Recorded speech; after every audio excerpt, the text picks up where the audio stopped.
بسم الله والصلاة والسلام على رسول الله. حديث اليوم عن جابر بن عبد الله رضي الله عنه قال: سمعت رسول الله صلى الله عليه وسلم يقول: لو كان لابن آدم واد من نخل تمنى مثله ثم تمنى مثله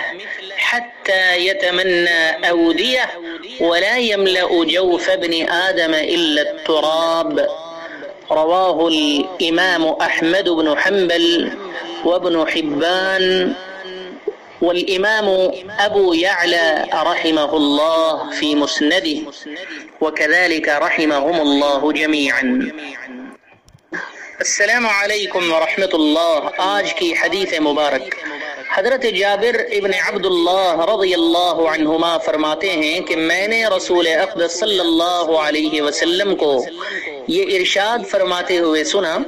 کہ آپ فرماتے تھے اگر آدم کے بیٹے کے لیے کھجوروں سے بھری ہوئی پوری ایک وادی ہو تو وہ تمنا کرے گا کہ اسی جیسی ایک وادی اور مل جائے، اور وہ بھی مل جائے تو پھر تمنا کرے گا کہ اسی جیسی ایک تیسری وادی اور مل جائے، یہاں تک کہ وہ بھی مل جائے تو پھر کئی وادیوں کی تمنا کرنے لگ جائے گا، اس کا پیٹ نہیں بھرنے کا. پھر آپ نے ارشاد فرمایا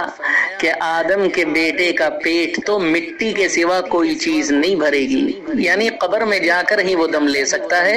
اس سے پہلے اس کا لالچ ختم نہیں ہو سکتا. اس حدیث شریف کو حضرت امام احمد ابن حنبل، امام ابن حبان اور امام ابو یعلا رحمۃ اللہ علیہم اجمعین نے روایت کیا.